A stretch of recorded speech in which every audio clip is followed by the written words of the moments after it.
नमस्कार। अभी हम देखेंगे कि बीएसएनएल के द्वारा दिया गया FTTH fibre to the home की सेटिंग कैसे करते हैं। सबसे पहले हम इंटरनेट के किसी भी ब्राउज़र से एफटीटीएच के मॉडेम को खोलते हैं।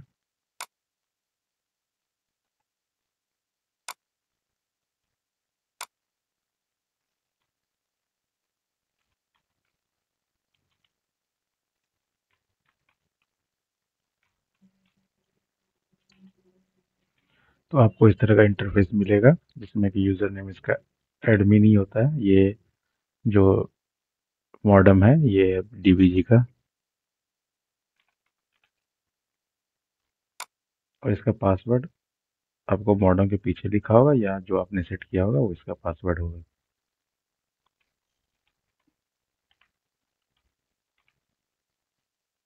और कोड वेरिफिकेशन जो नीचे लिखा हुआ है उसको लिख दे सेम टू सेम।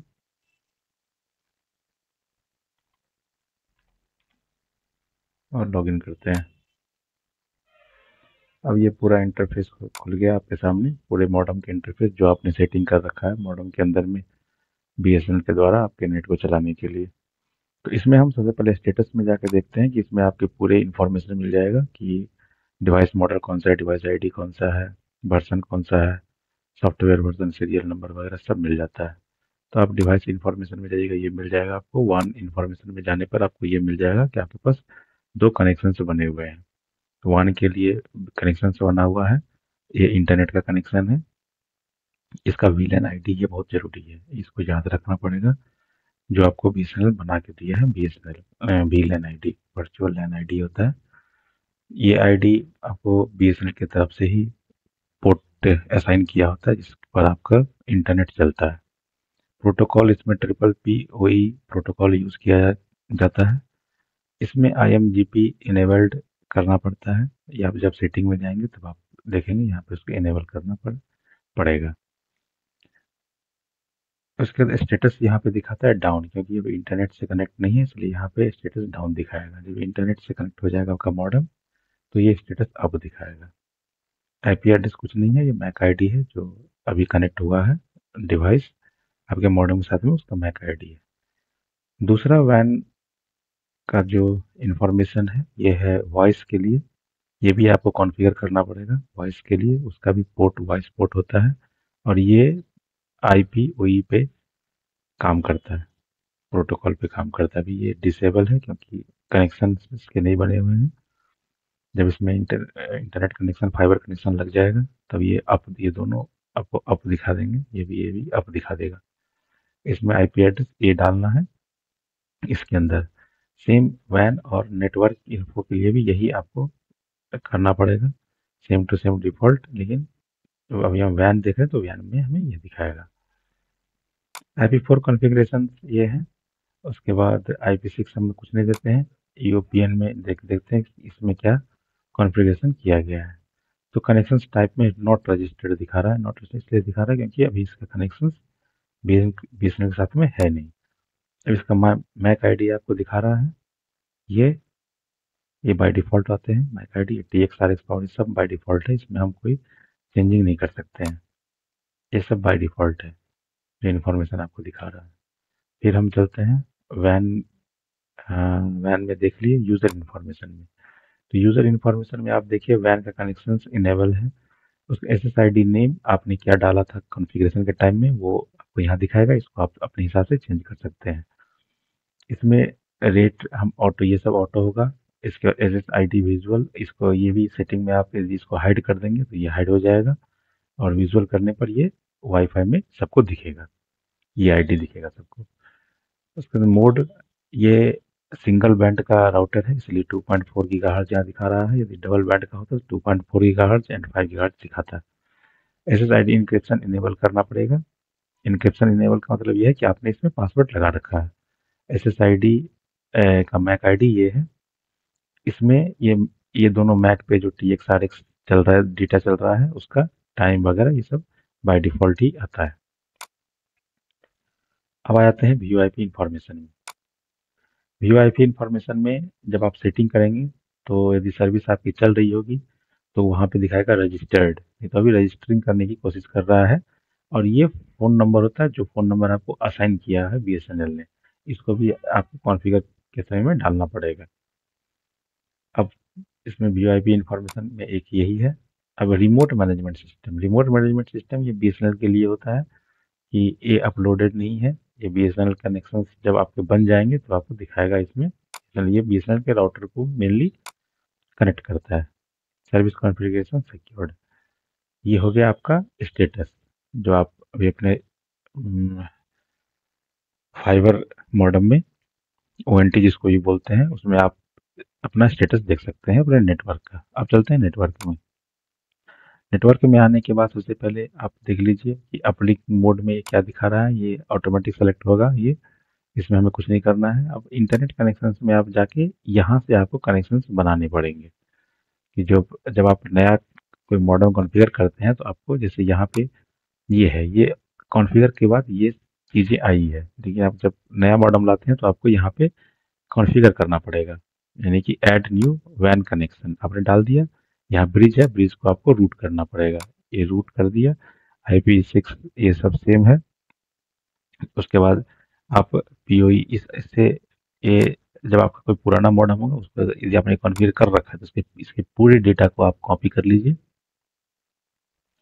पूरे डेटा को किसमें क्या क्या इन्होंने डाला है। जैसे पीओई सेलेक्ट किया है, पीओई सेलेक्ट किया, इनेबल नेट नेट सेलेक्ट किया है, वैन वीलैन आईडी ये बहुत इंपॉर्टेंट है। ये आपको यही सेम टू सेम डालना पड़ेगा यदि आप किसी दूसरे मॉडल में इसी नंबर के लिए कॉन्फ़िगरेशन करते हैं तो। यदि आपने ये नंबर दूसरा डाल दिया तो आपका मॉडम कॉन्फ़िगर नहीं होगा और नेट नहीं चलेगा। इसमें नील करते हैं और MTU नंबर भी आपको यही डालना पड़ेगा ये। और ये नंबर 1492 जैसे ही इंटरनेट कनेक्ट हो जाएगा कि ये नंबर ऑटोमेटिक चेंज हो जाता है। फिलहाल कॉन्फ़िगर के टाइम में आपको यही नंबर डालना पड़ेगा। ये यूज़र नेम है। यूज़र नेम आपको ये याद रखना पड़ेगा, बीएसएनएल का यूज़र नेम है जिसमें बीएसएनएल ये आपका टेलीफोन नंबर, उसके बाद अंडरस्कोर eid@ftth.bsnl.in करके इसका ये यूज़र नेम है, यही आपको डालना है इसमें। और बाय डिफ़ॉल्ट इसका जो पासवर्ड ही होता है। इसमें सारे लेटर स्मॉल में होते हैं, PASSWORD पासवर्ड। सर्विस नेम आप यहाँ BSNL_FTTH डाल दीजिए। PP टाइप ऑटो कनेक्ट और सर्विस मोड यहाँ से आपको सेलेक्ट करना पड़ेगा। अब इसमें क्या है कि इसमें दो चीज़ आपको सेलेक्ट करना पड़ेगा जब आप फर्स्ट इंटरनेट कनेक्शन बनाते हैं। पहला ये इंटरनेट, दूसरा TR069 इंटरनेट। अब दोनों में ये है कि यदि आपने इसको सेलेक्ट कर दिया तब भी आपका इंटरनेट चलेगा, लेकिन ये BSNL के सर्वर को बाईपास कर देगा। जब आप TR069 इंटरनेट डालते हैं तो ये बीएसएनएल के सर्वर के थ्रू आपका इंटरनेट चलाता है। इसमें एडवांटेज ये होता है कि यदि कभी आपका इंटरनेट नहीं चल रहा है तो आप बीएसएनएल को कंप्लेन करते हैं तो वो डायरेक्ट आपके ओएनटी में आ जाते हैं और वहाँ से वो कॉन्फ़िगरेशन चेक कर लेते हैं, जो कुछ कमी होती है उसको पूरा कर देते हैं। लेकिन यदि आपने इसको यहाँ पे डाला है तो वो उनको चेक करने में दिक्कत आएगी, वो फिर दूसरे सर्वर से आपके इसमें जाएंगे ओएनटी में।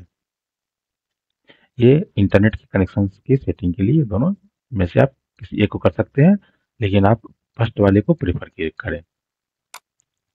अब नीचे ये है आईपी वर्जन 6 में स्टेटलेस, इसको यही सेलेक्ट करना है। स्टेटलेस ही, DHCP नहीं करना है, स्टेटलेस ही करना है क्योंकि अभी IP6 इंडिया में काम बहुत जगह नहीं कर रहा है। DHCP PD को इनेबल कर दीजिए और इनेबल करने के बाद आप सेव अप्लाई कर दीजिए। सेव अप्लाई कर जैसे ही आप करेंगे कि आपका ये सिस्टम पूरा सेव हो जाएगा और आपको यहाँ पे ये जो आईपी है ये इस तरह का एक इंटरनेट का कनेक्शन बना के दे देगा। फर्स्ट में आपको ये दोनों में से कुछ नहीं दिखेगा। तो आप नया मॉडेम लगाते हैं ये कुछ नहीं दिखेगा। आपको एड वैन कनेक्शन करना पड़ेगा और इसमें जैसे जैसे हमने सेलेक्ट किया था वैसे वैसे सेलेक्ट करना पड़ेगा। IP KTA, अब देखिए यहाँ पे VLAN का नंबर दिया हुआ है।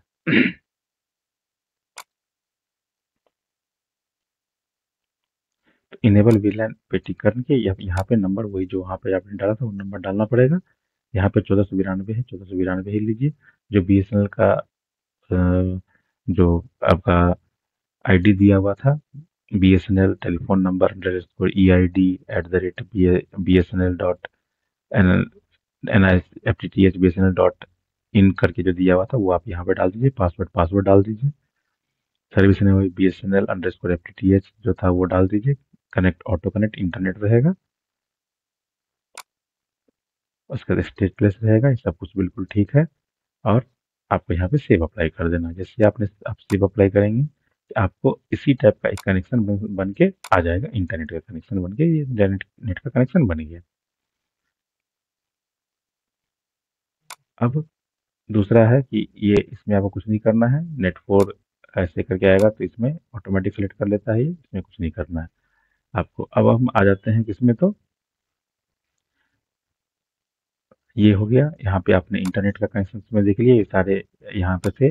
बाइंडिंग में ही है कि आप लैन पोर्ट को बाइंड कर सकते हैं। इसमें 2 लैन पोर्ट है, इसको आप यहाँ से कॉन्फ़िगर करके बैंड पोर्ट बाइंडिंग कर सकते हैं। तो आपको जरूरत पड़े तो आप कर लीजिए, नहीं तो इसकी कोई आवश्यकता नहीं पड़ती है। लैन आईपी एड्रेस में आप देख लीजिए। लैन आईपी एड्रेस में आईपी वर्जन 4 हमने यूज़ किया हुआ है। तो यही होना चाहिए आईपी एड्रेस। आप ये दे दिए जिससे आप मॉडेम लॉगिन करते हैं। सबनेट मास्क ये है। उसके बाद इनेबल डीएचसीपी। डीएचसीपी इनेबल यदि आप करते हैं वहाँ पे डिसेबल कर देने पर आपको हर एक पीसी में अलग अलग आईपी देना पड़ेगा। लेकिन आप डीएचसीपी करते हैं तो ऑटोमेटिक आईपी कॉन्फ़िगर कर लेगा। आपका पीसी ऑटोमेटिक आईपी ओएनटीके से कॉन्फ़िगर कर लेगा। तो ये 192.168.1.2 है। और ये इसका इंड आईपी है, यानी कहाँ से किस रेंज से किस रेंज तक, यानी कि 2 से लेके 254 के रेंज तक आप आईपी ऑटोमेटिक असाइन करके ये पीसी को दे देता है, जब पीसी में आप डीएचसीपी इनेबल करके रखते हैं। उसके बाद लैप्स टाइम आपको यही रखना है, सेम टू सेम। ये इसमें आप जो इसकी प्रॉक्सी आईपी है, प्रॉक्सी आईपी भी आपको इस यहाँ इनेबल करके, जैसे आपने यहाँ पे इनेबल कर दिया तो ये है, लेकिन प्रॉक्सी आईपी इनेबल करके आप ये पूरा फीड कर दीजिए। फीड करने के बाद फिर इसको इनेबल कर दीजिए। तो आपका यही रहेगा प्रॉक्सी आईडी। और यहाँ पे सेव और अप्लाई कर देना है। कॉन्फ़िगरेशन 6 में कुछ नहीं करना, 6 में कुछ नहीं करना है। आगे कॉन्फ़िगरेशन में आप जाके यही चीज़ें जो है आपको इसमें भरनी है। मैक्सिमम टाइम इंटरवल क्या होगा और ये क्या होगा। अब हम चलते हैं रिमोट की तरफ। ये रिमोट जब मैं बता रहा था उस समय कि आपको बीएसएनएल के राउटर में कैसे घुसना है, या बीएसएनएल जब होता है आपका मॉडल में कोई प्रॉब्लम तो कैसे आपके यहाँ आपके ओएनटी में जाता है, उसको उसके लिए रिमोट को में हमें कॉन्फ़िगरेशन करना पड़ता है। तो रिमोट में कॉन्फ़िगरेशन करने के लिए आप ये देख लीजिए। ये सेम टू सेम आपको रखना पड़ेगा याद, और अपने कॉन्फ़िगरेशन को सेव करके रखिए। और यही डालना है सर्वर यूआरएल में, यही डालना है। बीएसएनएल का सर्वर वो है, लिंक है। इस लिंक से ही बीएसएनएल आपके ओएनटी को रिकॉग्नाइज करता है। इनका यूजर नेम नेम एसीएस है और इसका पासवर्ड भी पासवर्ड ही होता है। इसका पासवर्ड एसीएस है। एसीएस का पासवर्ड आपको ये बीएसएनएल देगा। ये ये एसीएस है। एसीएस ये बहुत जरूरी है। इसका एसीएस और इसका पासवर्ड बाय डिफॉल्ट होता है ACS@BSNL। तो ACS@BSNL आप डाल के देखिए, अगर चल जाता है तो बहुत अच्छा है, नहीं चलता तो बीएसएनएल से इसका पासवर्ड लेना पड़ेगा आपको। उसके बाद टाइम इंटरवल आप यही डालिए। कनेक्शन से रिक्वेस्ट यूजर नेम आपको यही डालना है। इसका भी पासवर्ड ही होता है।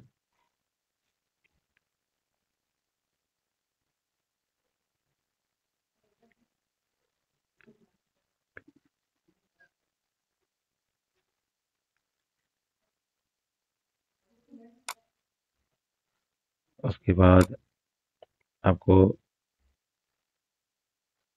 ईस्टर्न सर्वर पोर्ट में यही डालना है, सेव अप्लाई कर देना है।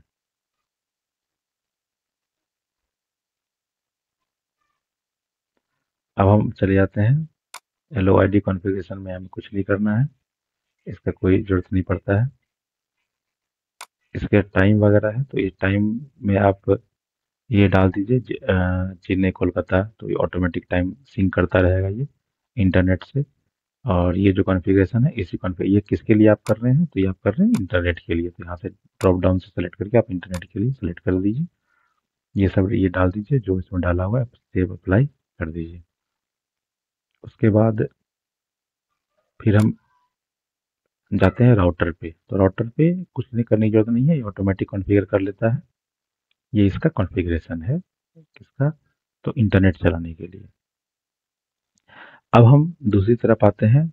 यदि आप टेलीफोन नंबर कॉन्फ़िगर्ड है तो टेलीफोन नंबर के लिए हम क्या करते हैं, तो टेलीफोन नंबर के लिए भी हमें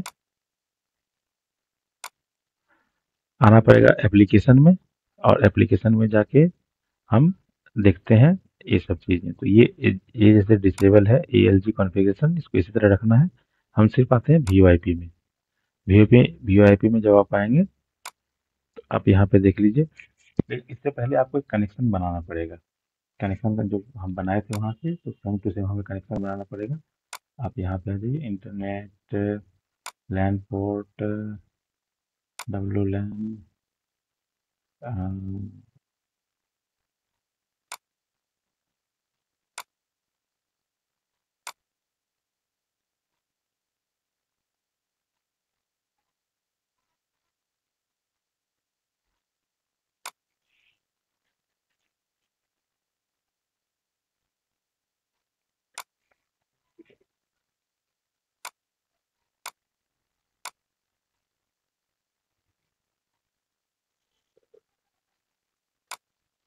देखिए जैसे इसमें अभी हमने लिया था स्टेटस में,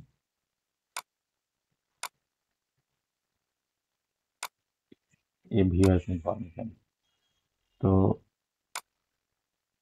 ये जो है वॉइस के लिए, ये भी एक अलग से पोर्ट बनाना पड़ेगा। जब हम कॉन्फ़िगरेशन में जाते हैं तो एक अलग से पोर्ट बनाना पड़ेगा। इसके लिए फिर हम नेटवर्क में जाते हैं, इसमें नेटवर्क कनेक्शंस में जाने के बाद आपको यहाँ पे जाना पड़ेगा और फिर ऐड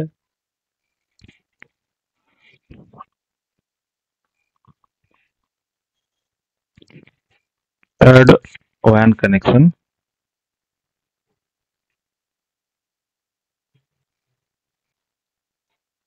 तो अभी हम वॉइस के लिए सेलेक्ट करते हैं, यहाँ पे वॉइस में जाते हैं, एप्लीकेशन से VoIP से जाते हैं इसमें, वॉइस के लिए नया कनेक्शन बनाने के लिए तो imp.sp लिखते हैं इसमें।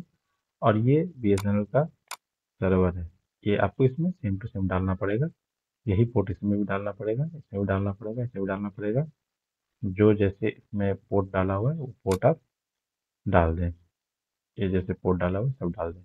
अब यहाँ पे क्या है, आपका LAN1 में अकाउंट नंबर डालना पड़ेगा। अकाउंट नंबर है ये आपका टेलीफोन नंबर +91 से शुरू होता है, ये ISD कोड, और ये टेलीफोन नंबर।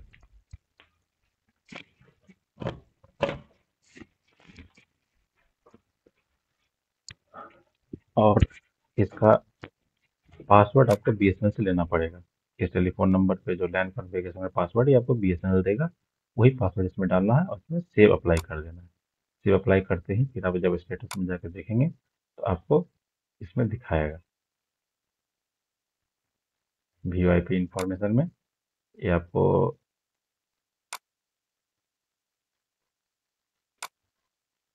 VoIP इंफॉर्मेशन में आपको फिर ये दिखा देगा यहाँ पे।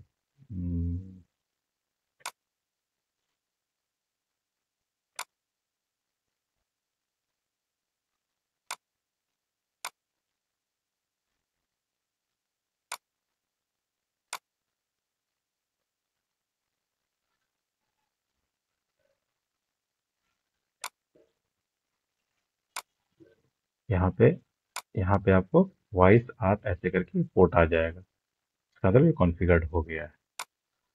तब आप फिर स्टेटस में जब इंटरनेट कनेक्शन लगाएंगे तो स्टेटस में आपको ये दिखा देगा कि ये अप है या नहीं है। ये यहाँ पे रजिस्टर्ड का ऑप्शन आ जाएगा, रजिस्टर्ड हो जाएगा, ये दिखा देगा। इस तरह से आप VoIP कॉन्फ़िगर कर सकते हैं।